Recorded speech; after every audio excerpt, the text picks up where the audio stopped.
Merci, merci Jésus, merci, merci Jésus, merci, merci Jésus de tout cœur.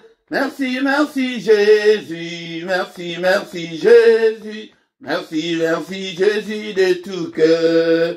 Nous te louons Jésus, nous te louons Jésus, nous te louons Jésus de tout cœur.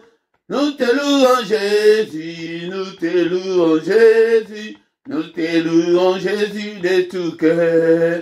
Nous te louons Jésus, nous te louons Jésus, nous te louons Jésus de tout cœur. Nous te louons Jésus, nous te louons Jésus, nous te louons Jésus de tout cœur. Nous t'acclamons Jésus, nous t'acclamons Jésus, nous t'acclamons Jésus de tout cœur. Alléluia, nous t'acclamons Jésus, nous t'acclamons Jésus, nous t'acclamons Jésus de tout cœur. Et nous t'acclamons Jésus, nous t'acclamons Jésus. Nous t'acclamons Jésus de tout cœur. Alléluia, nous t'acclamons Jésus, nous t'acclamons Jésus, nous t'acclamons Jésus de tout cœur. Nous t'adorons Jésus, nous t'adorons Jésus, nous t'adorons Jésus de tout cœur. Alléluia, nous t'adorons Jésus, nous t'adorons Jésus. Nous t'adorons Jésus de tout cœur. Il m'a sauvé, oh, il m'a sauvé, il m'a sauvé, oh, il m'a sauvé, il m'a sauvé. Alléluia, alléluia, alléluia. Il m'a sauvé, alléluia, alléluia, alléluia. Les bons bergers, oh Jésus, les bons bergers, oh. Les bons bergers, alléluia, alléluia, alléluia. Les bons bergers, alléluia, alléluia, alléluia. Les pains des vies, oh Jésus, les pains des vies, oh Jésus. Les pains des vies, alléluia, alléluia, alléluia. Les pains des vies, alléluia, alléluia, alléluia. Le roi des rois, oh Jésus, le roi des rois, oh Jésus, le roi des rois, alléluia, alléluia, alléluia. Le roi des rois, alléluia, alléluia, alléluia. Il m'a béni, oh Jésus, il m'a béni, oh Jésus. Il m'a béni, alléluia, alléluia, alléluia. Il m'a béni, alléluia, alléluia, alléluia. Il m'a béni, oh Jésus, il m'a béni, oh Jésus. Il m'a béni, alléluia, alléluia, alléluia. Il m'a béni, alléluia, alléluia. Oh Jésus, le roi des rois, oh alléluia. Jésus, le roi des rois, le Seigneur, oh les et le bon berger, alléluia. Jésus, le roi des rois, le Seigneur de seigneurs, pourquoi ne pas te louer, alléluia. Jésus, le roi des rois, le Seigneur de seigneurs, pourquoi ne pas t'élever, alléluia. Jésus, le roi des rois, le Seigneur de seigneurs, pourquoi ne pas t'acclamer, alléluia. Jésus, le roi des rois, le Seigneur des seigneurs, pourquoi ne pas t'acclamer, alléluia. Jésus, le roi des rois, le Seigneur des seigneurs, oh Jésus est les bons bergers, alléluia. Jésus, le roi des rois, le Seigneur des seigneurs, pourquoi ne pas te louer, alléluia. Jésus, le roi des rois, le Seigneur des seigneurs, pourquoi ne pas t'acclamer, alléluia. Jésus, le roi des rois, le Seigneur des seigneurs. Bien-aimé dans le Seigneur, t'adorer Zambé. Zambo la pesibiso, souffle de vie. Banda tongo tina mama oyo. Zambo la musaki biso na tongo. Et tout tamboli, toke misala na biso. Et Zambé oyo abateli biso tina poko lelo. Et kozala na bomo. Et les kinyos. La vie est plus que de l'or et de l'argent. Bien-aimé dans le Seigneur, la santé que tu as là, ce soir est plus que de l'or et de l'argent.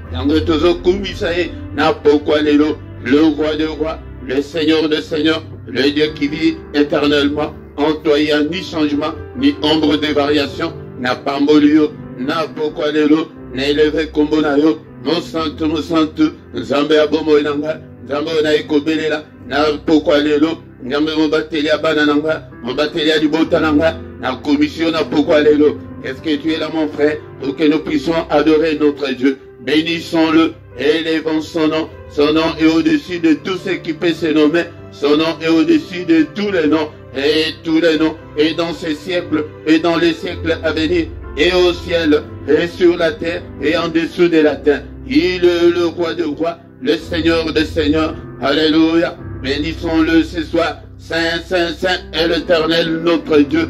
Toute la terre est remplie de ta gloire. Toute la terre est remplie de ta gloire. Abana kumisayo te bloko la bonne. Tikete na kumisayo na poko alelo. Note mananga ye kumisayo. Onyon so ezali kat nanga ye kumisayo. Soki na zana pe mana bomo. Na poko alelo ezali po ete yonde mutolingi. Alléluia. Est-ce que Ndekolanga, tu peux adorer Dieu ensemble avec moi ce soir? Alléluia. Bénissons-le. Élevons le nom de notre Dieu. Le Dieu qui vit au siècle des siècles. En toi, il n'y a ni changement, ni ombre de variation. Le Père des Lumières. Et Tatanabiso, il y a des Pères des Lumières. Alléluia. Katina Yomulili, Ezalakate, Nikolanga, Tozaliko Kumisae. Le Dieu qui ne fait exception des personnes. Apona Kabilongite, Kokansate que non. Yo, Achayo Pembe, n'a privilégié à ton sous loin de là. Bien-aimé, ton le Seigneur. Il ne fait exception de personne. Alléluia. Mais na mutunyo so zali kolukaye yende amimo disaka. Kuma manayo eliki abasanto. Kuma manayo Zambe abomo nanga. Soke payi na yote e payi nani na pourquoi yalelo. Poussez vers l'Éternel de cris de joie, vous tous habitants de la terre, nous tous habitants de la terre, poussons vers l'Éternel des cris de joie, na pourquoi l'élo. Alléluia, va crier de joie. Il est là, il est là, il est avec nous ce soir. Alléluia, le Dieu merveilleux, le Tout-Puissant, le Seigneur des Seigneurs, va crier de joie, Yangwana. Alléluia, alléluia. Vous tous habitants de la terre, nous tous habitants de la terre, Tout-Poussaka, va crier de joie et servez l'Éternel avec joie. Venez avec allégresse en sa présence. Wanande nazali kotangela na psaume 100, yomoko obanda ko ganga ko belela ngo na psaume 100. Bien-aimé dans le Seigneur. Biblia elobi ete tango tozali kopusa na pembeni na ye toyana esengo nyonso dekolanga ndeko bosana bafacture bosana nyonso kumisa ye na pokwa lelo tombola ye eleve monene na ye azanzambe monene abongwani te azali lolenge moko lelo lobi mpe libela na libela nzambe oyo akoki kochange situation na yo wana en un clin d'œil yaya ye wana nde esengeli opesa motema na yo kopesa motema na yo na pasteur na bino te kopesa motema na yo na kitoko na yo te na mbongo na yo te na ba jeune te na ba prière milayi te ndeko na nga kopesa motema na yo na église na bino te. Sachez que l'Éternel est Dieu. Alléluia. Sachez que ton pasteur est Dieu. Mais sachez que l'Éternel est Dieu. C'est lui qui nous a fait et nous lui appartenons. Nous sommes son peuple et le troupeau de son pâturage. Et yedemutwa salabiso tozaya nous lui appartenons. Nous n'appartenons pas à nos pasteurs. Longola motema na yo na poko alelo na pasteur na bino na église na bino ya soki na tangi komba le bakio azotanga ba église abatu na église na bino te na église na bino ana okobima kaka l'échec 0-0 mais ce que tu motema epai na nza okomona ndenge vi na yo ndenge ekochanger. Nous sommes son peuple, le troupeau de son pâturage. Entrez dans ses portes avec de louanges. Porte na ye ndenge kaka otelemi na ndako na yo wana tokoma na ba porte ya molimo eza lisusu te ya ba église na biso non bien aimé tombe c'est ba porte ya molimo dans ses parvis avec des cantiques. Yango de temps bozomona nazonga mabino na cantique. Ata mongongo etengama nga ikutu nazomona bino te yaya nazomona nde nzambe nanga soki guerrier moko azali soki combattant moko azali soki résistant moko azali kota kana ba cantique ngai moto na komi yango balobi ke tant tozo ya to na ba cantique ngai te moto na komi yango de to na ba cantique mongongo te kolanda mongongo te yango de soko yebi cantique wana o se plonger na kati ya cantique wana fuka bikutu obosani nyonso. Bénissons le nom de Jésus ce soir. Alléluia. Elle est bon son nom, car l'Éternel est bon. Sa bonté dure toujours et sa fidélité de génération en génération.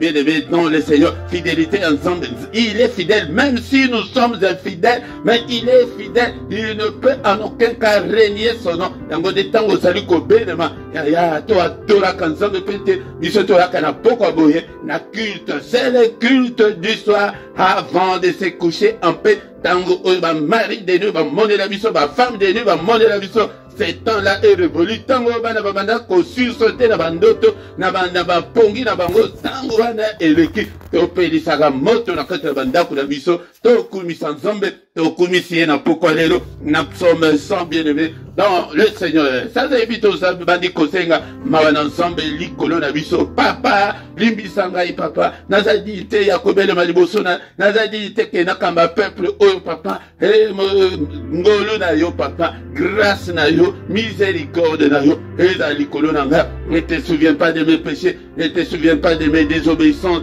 ne te souviens pas de mes erreurs, ne te souviens pas Seigneur de mes péchés. Papa regarde nanga misu nanga onini na yoki papa limbisa na nyonso nazali sewa yo limbisa ngai papa kotangela ngai mabunga te limbisa pe bana nanga limbisa pe libota nanga limbisa pe basanto nyonso pesinga na kamba limbisa bango pe loko limbisa pe basanto nyonso mokili mobimba limbisa pe libota nanga. Il est écrit que tu as été offert pour nos péchés et tu es ressuscité pour notre justification. Moko la moko abadi kosenga justification na ye pa inenzambe na pokwa lelo. Seigneur justifie-moi et te na se présenter liboso na yo na Seigneur na bo peto nyonso justifie-moi, accepte-moi, agrée-moi, accueille-moi Seigneur ce soir. Alléluia. Au nom puissant de Jésus, Père de gloire. Tasa ibito ozobele la makila, apeto la biso, asoko la biso, na makila Yesu Christo, et apeto la biso na makila na ye, na pokwa lelo, tobele lipe makila na bandako na biso, et makila, et couvrir bomo na yo, makila Yesu ezala ba couverture na biso, ezala couverture ya bana, ezala couvrir biso, tango tokola la pongiwana, et to se couvrir, ba couverture oya mokilo, ba couverture ya mokilité, to se couvrir na oya makila na Yesu, tango femme de nuit akoya kuto, ako pusa na kutu pembeni te, ako yoko ya solo makila wana musika alobi, ndako yo mana kota susu, eza te peto tatoli, elonga ezali kati na makila, elonga na besheki na yo, elonga na nyonso zali kozela wana, na nyonso zali koluka wana, tatoli elonga na ndako na yo, na finance na yo, na santé na yo, tozo tatoli elonga, na likolo balonga ki pona tina makila, biso peto tatoli elonga, na pokwa lelo, au nom puissant de Jésus, et makila na Yesu accompagné ngai na banzela na ngai nyonso, makila na Yesu couvrir ministère, makila na Yesu couvrir bandeko nyonso, basantu nyonso opesinga na kamba papa, et na couvrir bango na makila, nazala sous la couverture spirituelle ya ministère oyo nzambe tata. Alléluia nzambe pesa moko na moko kati na bango elonga, diable alonga bango te, maladie elonga bango te, besheke elonga bango te, au nom puissant de Jésus. Molimo mo santo na nzambe kamba biso sala biso na kati ya groupe et papa ma flamme de feu sala biso Seigneur ba combattant to sala biso ete bandako na biso to pelisa moto na kati ya ministère oyo. Alléluia. Merci Seigneur pour tes nazoka témoignage na bana mike ba komi ko fongolango bango moko. Alléluia. Au nom puissant de Jésus, yango de kodo touché, ma famille touchée, Seigneur notre Dieu, molemo santo et salabiso ba flamme de feu, mon côté Seigneur yaba o nazali kokamba, azala keda ngai nazala sima na bango. Non Seigneur, cher Saint-Esprit, yonde ozala sima na bango, toucher bango, pour réveiller bango. Alléluia. O pesa bango bakasi na kombo na Yesu Masia. Nous avons ainsi prié. Amen, amen, amen, amen, amen. Acclamons le Seigneur, il est vivant, Il est avec nous ce soir. Il ne nous abandonnera jamais. Il ne t'abandonnera jamais. Il ne te délaissera jamais. Il sera avec toi. Alléluia. Tangamanaye. Longola motema na ba église, longola motema na ba pasteur, et pesa motema mobimba et pas une ensemble. Omona monene ensemble, omona makambo ensemble. Asalaka. Bien-aimé dans le Seigneur, c'est la prière agressive du soir à ne pas nous oublier, la prière à ne pas négliger, la prière à ne pas louper. Ko louper yango te de kolanga yaka poko nyonso to bondela nzambe to luka nzambe. Ce temps-là est révolu, le temps au kibandaki au final biso tozolela na sa bongi tawana esili et to komina temps yake otelemi avant que de kolala obelisi moto o préparer terrain au ke kolala na kimia ata osoki Seigneur enlèvement salami na butu alelo to ke biso nyonso fele po to si to tatoli. La Bible nous dit qu'il n'y a aucune condamnation pour ceux qui sont en Christ. Tant que tu sais pardon, nyonso a effacé nyonso.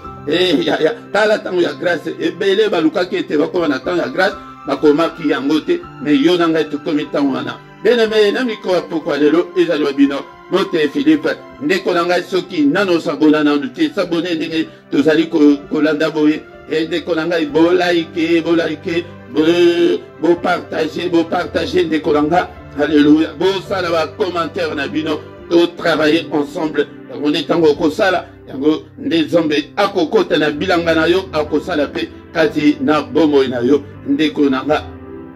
Yango toko kosi sa te culte sans kitoka parole de Dieu. Tolobi ke ministère na biso ezali ko privilégier la parole de Dieu. Tozo bondela mais batuba yoka car la foi vient de ce qu'on entend. Ce qu'on entend vient de la parole de Christ. Bien-aimé, nako genete, nako bondela te, yango de foi eko ya fa et ya kanako yoka parole de Dieu. Yango de ozali ko laisse pe moli monayo, pete moli monayo e kondate. Bien-aimé dans le Seigneur, banana zambe na bomoi ba lingami katina Yesu, toko tanga maloba nzambe na poko lelo na sima, toko kota na prière agressive du soir avant yako kende kolala. Et tant toko kota na prière pe toko tika butu na biso na maboko na nzambe ya zala bien concentré kozala distraité de kolanga ato yaka culte na sina yebisa binoke awa tozali koyate kaka prière mais na Seigneur apesinga manda ya kolakisa yo la parole de Dieu pete eliloba na nzambe et esunga yo na bombo na yo. Bien-aimé dans le Seigneur, que la parole de Dieu soit une lampe à tes pieds et une lumière sur ton sentier. Bien-aimé dans le Seigneur, non zela na makolo na yo maloba na nzambe eza lokola mwinda e na banzela na yo maloba na nzambe ngengisa banzela na yo nyonso. Bien-aimé dans le Seigneur, sans la connaissance de la parole de Dieu yango ne tozali komona ba scandale oyo ezali na mabala na ba église na mokili ndeko langa yango de to ni manyola liloba na nzambe to vandisa liloba na nzambe kati na bongo na biso pete tomona makambo nyonso ko changer. Bien-aimé dans le Seigneur, bien-aimé dans le Seigneur, est-ce que ozana Biblia na yo bisika na ozali ndeko langa Biblia na yo de kolanga simba Biblia na yo ete totanga maloba na nzambe sans plus tarder. Bien-aimé dans le Seigneur, tozotanga maloba na nzambe na mukanda ya 1 Corinthiens chapitre 7 verset 23. 1 Corinthiens 7 verset 23. Vous avez été rachetés à un grand prix, ne devenez pas esclaves des hommes. Vous avez été rachetés à un grand prix, ne devenez pas esclaves des hommes. Bosombama namotuya mais beaucoup mate ba umbu ya batu. Bien-aimé dans le Seigneur, les aliments loba on a les aliko ya ko kebisa mutumoko était pour te révolutionner mécanisme na yo pour te révolutionner ba raisonnement na yo de kolanga o révolutionner esprit na yo de ko oyanga. Et na poko alelo tozali kolobela na obsession o ezali kat na bana na nzambe mingi de kolanga yango de temps tozali koya pete mais oyoka car la parole de Dieu nous dit que Et la foi vient de ce qu'on entend. Foi, ezali koya na oyo ezali koyoka. Mais ezali na mususu oyo ezali koyoka. Oyoke ezo bongisa yo te, ezo bebisa yo. Mais oyo ekobongisa yo, c'est la parole de Christ, c'est l'évangile authentique. Il y a Yesu Masia, c'est ezali la saine doctrine. Il y a christianisme et belé bazali. Ko déformer maloba na nzambe ebele bazali kozwango na avantage na bango ebele bazali kozwango tango ke ezali ko arranger bango mais tango ezali kosuwa ezali ko piquer wana nde bazali ko contourner yango awa biso tozali place ya ke nyonso toko banga eloko moko te toko lakisa bana nzambe maloba nyonso. Vous avez été racheté à un grand prix. Prix ya makila ya Yesu Masia, prix ya nzambe yemoko ayeko zo forme ya bomoto kwete ayako kufa pona yo pona nga yango ozana motu ya dekolanga ko se sous-estimé comme une monnaie qui on dirait que zangatina dekolanga parce que ozomona makambo ezali ko komela yo na vie ozali komona ba difficulté ozana ngo omona ke non ozana tina te non ozana tina osombama na talo tozala ki ba esclave ya diable yango dekolanga tozaki esclave ya diable, esclave ya milangwa, esclave ya ba famille, ya coutume, ya tradition, esclave ya mitema mabe, tozaki esclave ya kanda, tozaki esclave ya makambo ebele, mais le Seigneur est venu nous racheter. Yango de na motu ya o asomba biso koko mate mombu ya moto. Yango de poko lelo nazali kolobela mingi pona obsession o ezali na bana nzambe mingi ezali lisumo, ezali abomination liboso na nzambe, obsession ezali na français mais na éviter ndenge nini na koki kolobela ngo na lingala bien-aimé dans le Seigneur. Ezali nini tango ke ozali ko ozui motema ozui foi na yo nyonso opesa ngo epa pasteur na bino epa mokambi na bino opesa ngo na église na bino olie ke opesa ngo epa ina nzambe yango nde oyo tozali kobenga obsession yango wana nde ozomona bato mingi bazalaki ke ya naza catholique 100%, naza témoin de Jéhovah 100%, naza boye 100%, naza mutu ya bima 100%. Hawa ndekolanga Seigneur atindinga te ke na kokamba bato ya bima na ya kokamba bato ya catholique na ya kokamba bato soki ya ba dénomination soki ni mais ngai nazali Seigneur atindinga pete na memayo na makolo na ye yango nde uzomona ozomona ministère nango na biso kombo nango ezali le royaume des cieux yango nde tokolobela kaka makambo ya royaume tozolobela kaka makambo ya Yesu okangama kaka na Yesu olieke okangama na pasteur ndekolanga ba pasteur wana ebele kutu bazana na niveau te yake akoki kote mais po abotami na famille chrétienne po ete akoli na vie chrétienne yango nde bazali kote maliboso bazali koyeba ko différencier les choses des choses de Dieu de Kolanga yango nde bien-aimé dans le Seigneur longola motema na yo na église wana longola motema na yo na musali wana longola motema na yo ata epa na nga ndenge zali koya boye longola motema epa na nga yango nde na zola kisayo Yesu nde mutu akoki kosunga yo bien-aimé dans le Seigneur Yesu nde mutu asopa makila na ye pona yo pona nga yango nde longwa na obsession ezali lisumo na miso na nzambe yango nde ozali komona ke na banga masumu mais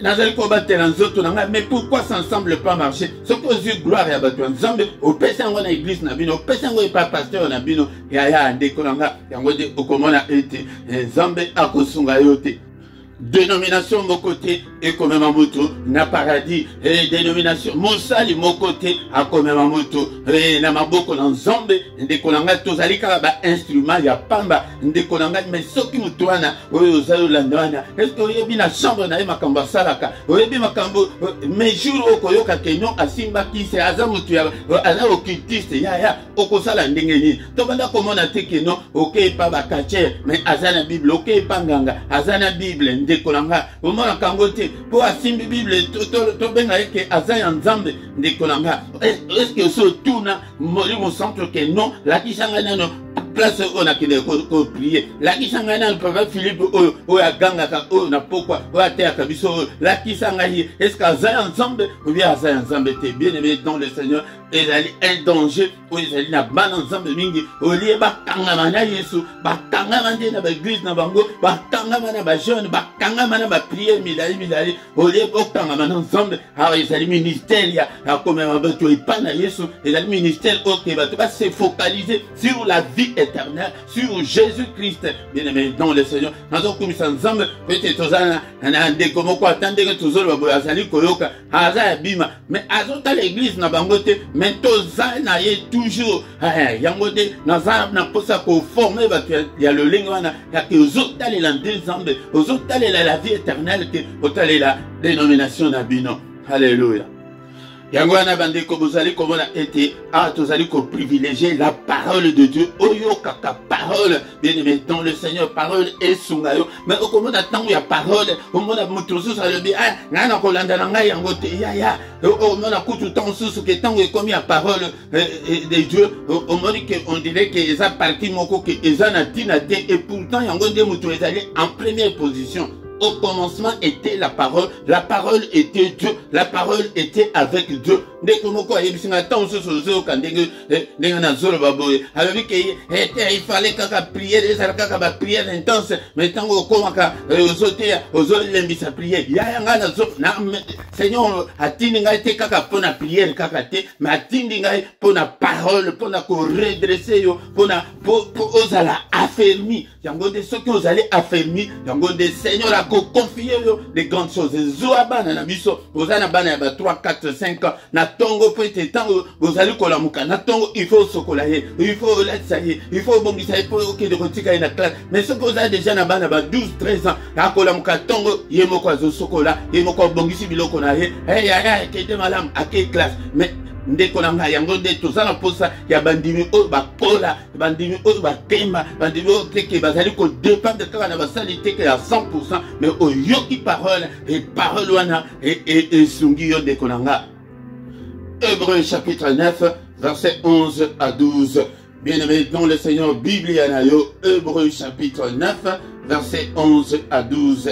Luka ana Bible anayo ezali na nouvelle alliance Luka yango ndeko na ngai afin que mais Christ est venu comme souverain sacrificateur de bien à venir. Il a traversé le tabernacle plus grand et plus parfait qui n'est pas construit de main d'homme, c'est-à-dire qui n'est pas de cette création. Mutu o nazali ko lakisayo, o nazali ko présenter c'est Jésus-Christ a traversé le tabernacle wana ezalaki na bisika misatu ezalaki na parvis, ezalaki na lieu saint, ezalaki na lieu très saint, ezalaki était le kaka les grands souverains sacrificateurs yende utabane kokota na lieu très saint une fois à l'année ezalaki ke azali ko mema azali ko mema ba offrande et il entrait une fois pour toutes dans le lieu très saint. Wana de Christ muto koti une fois pour toutes mais nganga nsambo ya kala abade kokota na makila ya ba nyama peut-être akende kosala expiation d'abord pour na masumu na ye et puis pour na masumu ya peuple yango de mais Christ akotango une fois pour toutes pour na yo pour nga peut-être tout ça la sous expiation wana te expiation na biso et commis spirituel et commis ake et tango nyonso ifo ofukama osenga bolimbisi et pas une ensemble bien aimé dans le Seigneur Yohanande Mutu il a obtenu une rédemption éternelle. Rédemption et rachat, il nous a racheté éternellement. Tout ça, sous l'esclaveté, il nous a racheté à un grand prix, mais cause à l'esclave, bien aimé dans le Seigneur, il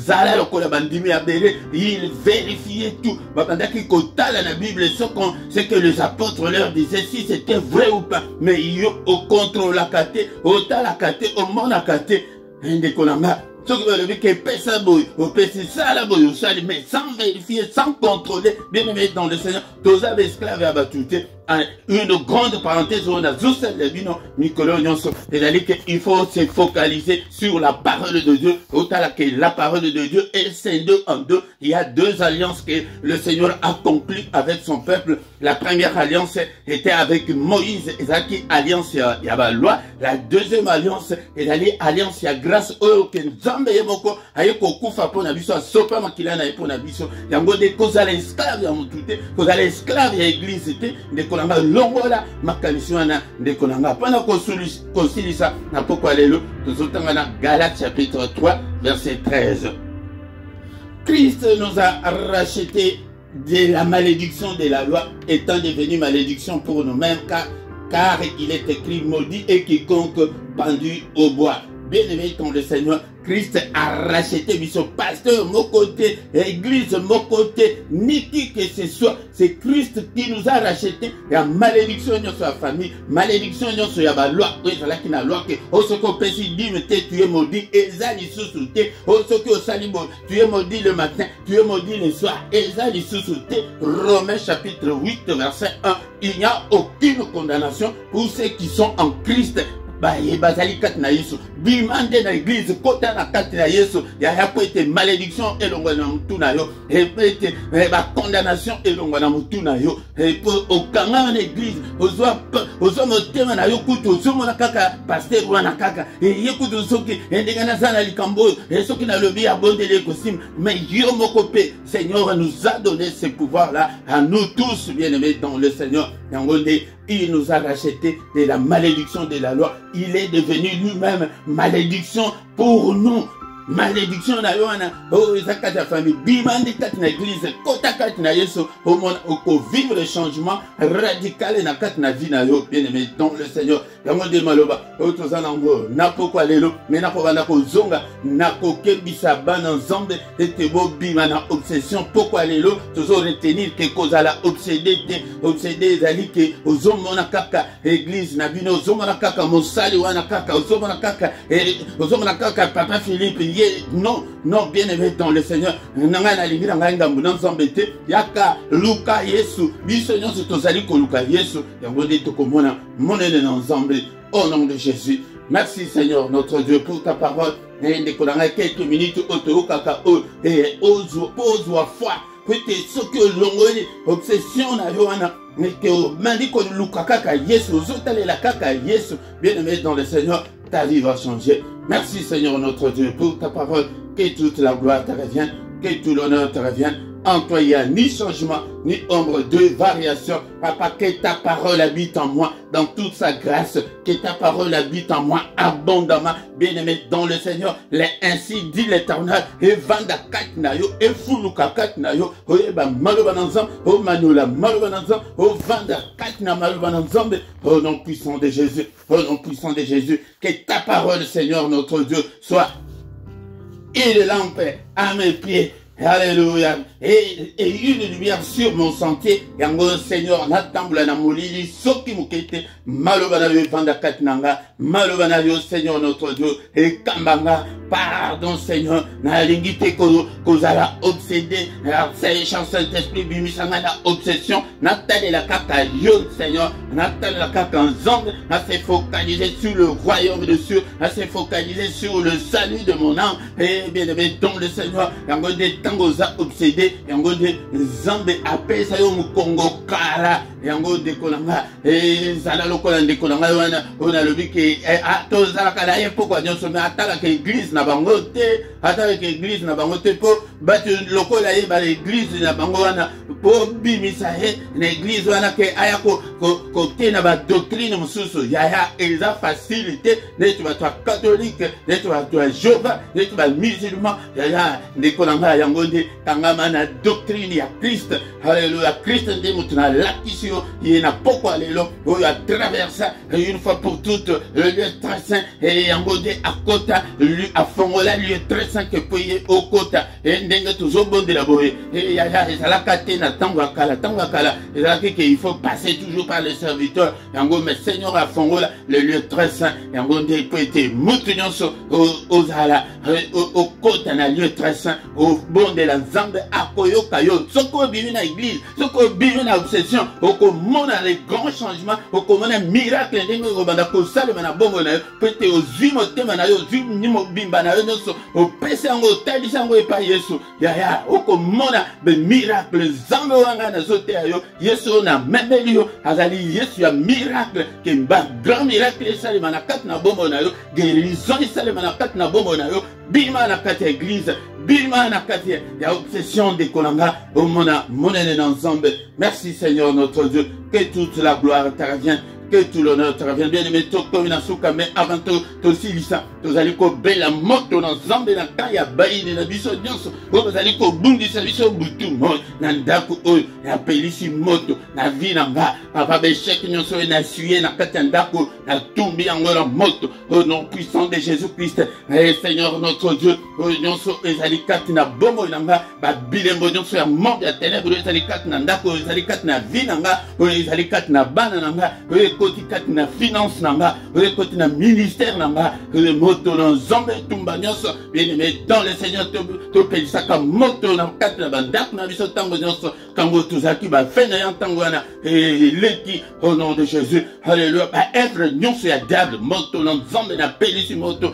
N'est-il pas écrit que le Fils de Dieu apparu afin de détruire les œuvres du diable? Œuvre nyonso ekangi libala na nga, ya yonde muto yebi likambu na yo, œuvre nyonso ya diable, œuvre nyonso ya sorcellerie na tumbi yango. Alobaki na Ézéchiel teke elobaki moto epela, alobi ke mwana muto et prophétise le feu, déclare le feu. Donc on a déclaré moto, na prophétisé moto, et tumba nyonso, ba blocage nyonso ezali kati na vie na nga, et moto na yo Seigneur, et tumba ba limitation nyonso ezali kati na bomo na nga, et tumba ba sécheresse nyonso ezali kati na bomo na nga, moto na Nzambe, et tumba puissant, et tumba misala nyonso ya monde ya ténèbres, et telemeli bomo na nga. Au nom puissant de Jésus, au nom puissant de Jésus. Alléluia, Nzambe tata to beleliyo na pokwa lelo ete moto na kati na bandako tina ba prière oyo ete bisika nyonso ba femme de nuit bazali koyela ba mari de nuit bandoto bazali koya écoute que moto epeli moto Nzambe papa érige un mur de vin infranchissable pour protéger biso butu na biso et la butu ya kinya et papa batela biso bunde la biso bitumba butu na kombo na Yesu Kristo bunde la biso bitumba Yesu nanga kotika biso te mimonisa pete jali Nzambe mimonisa papa pete jali Nzambe soki pa ina yo te e pa ya nani mosusu en toi il y a ni changement ni ombre de variation. Alléluia Nzambe tata, alléluia mon saint nadola soki pa ina yo te e pa ya nani mosusu. Au nom puissant de Jésus, au nom puissant de Jésus, que toute la gloire te revienne, que tout l'honneur te revienne. En toi, il n'y a ni changement, ni ombre de variation. Boutou, papa, et la boutou à Kimia, tola la télé, la bapagan, le belabiso, papa, toyo kayo, le belabiso, papa, alléluia, Nzambe tata, nyanso ponalo kumunayo, au nom puissant de Jésus, au nom suprême de Jésus, alléluia. Gloire soit rendue à toi, Seigneur, toi qui vis au siècle des siècles. Et papa qui m'en a yo Nzambe et la likola moko la moko bouclier ya foi et protéger biso na butu ya lelo bunde la biso bitumba au nom suprême de Jésus. Alléluia. Que le Seigneur Dieu Tout-Puissant vous bénisse et vous garde. Que le Dieu Tout-Puissant fasse luire sa face sur vous et qu'il vous accorde sa grâce. Que le Dieu Tout-Puissant tourne les regards vers vous, qu'il vous donne la paix, qu'il vous donne la joie de vivre. Paix ça yo mayele et te okangama Nzambe. Alléluia, okangama ye, okangama l'église était, mais okangama Nzambe. Alléluia, peut-être mona, un miracle banda kosale makati na bomo na yo, kozala libanda Yesu, yaya, yango de ozomona pasi nyonso ozomona wana. Tu es en dehors ya Christ, mais tu es ozali kati na église, ozali kati na Yesu, te bima na église, kota kati na Yesu, omona miracle, et banda kosalema kati na bomo na yo. Alléluia. Que le Dieu de l'Éternel qui parcourt toute la terre vous localise en ce moment. Au nom suprême de Jésus, nous avons ainsi prié. Amen, amen, amen, amen, amen. Acclamons le Seigneur. Il est là. Il est avec nous. Il ne nous abandonnera jamais. Il ne nous délaissera jamais. Il sera avec toi. À condition que vous avez la carte na parole. Nzambe azali bongo. Yo mutozali banda na yo mutozana kati ya Belgique te okozo ba privilège ya bato bazana Belgique ndengeni ozana France olingi ozo privilège o bato ya bato oyo ba ya Belgique baza nango oza na Belgique olingo ozwa ba privilège oyo bato ya France yaka nano kota nano na France tango okoma na France ose conforme na baloi nyonso ya ba français yango nde obandi kozwa ba privilège wana ya boyoka exemple ya bien po ete comprendre que obima na obsession ko ozala na obsession oza libanda ya Yesu oza na États-Unis te okende kozwa ba avantage oyo bato bafandi kuna na États-Unis bazwa non okozwa te bakoyebisa oke non yaka nano kos'inscrit yaka nano kosinstalle na mboka na biso ete topesa yo ba privilège wana au nom de Jésus. Au nom de Jésus. Acclamons encore une fois, bien-aimés.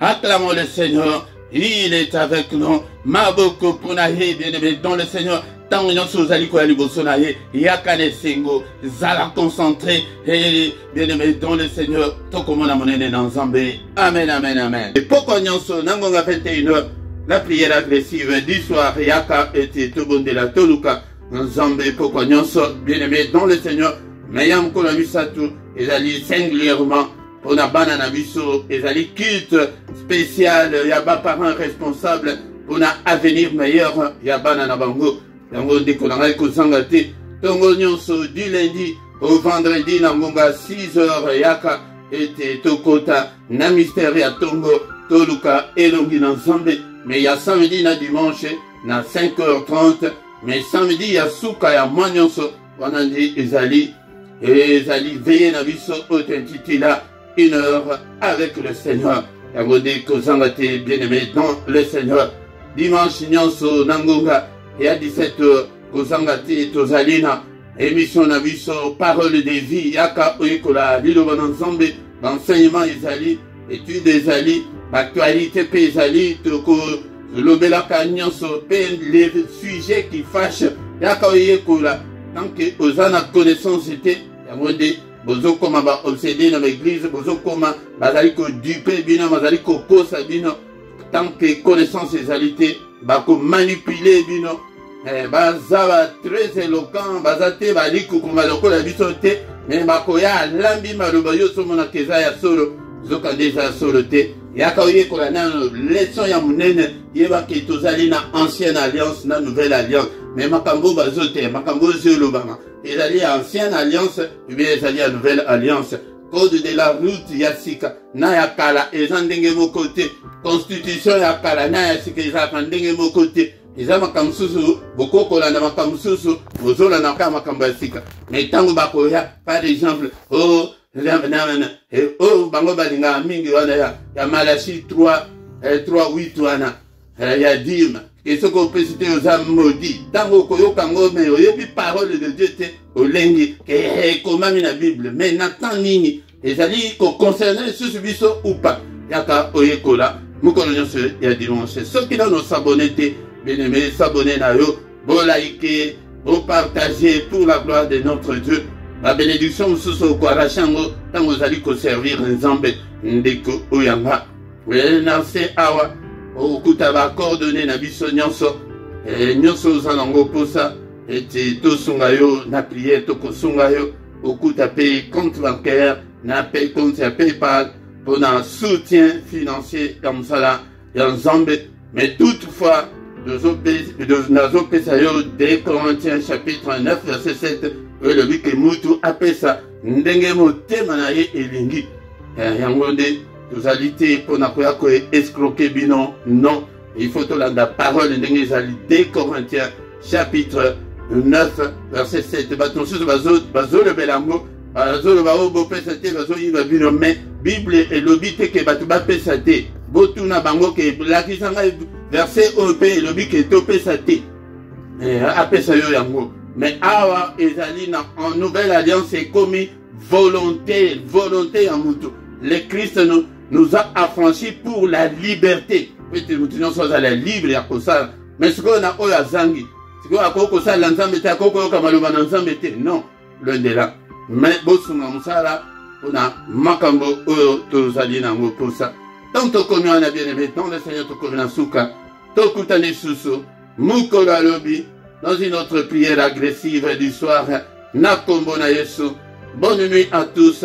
Au nom puissant de Jésus, Kozangate, Lobby na 6h, Tokutani Susu. na mystère ya tongo, au nom de Jésus. Amen, amen, amen, amen, amen.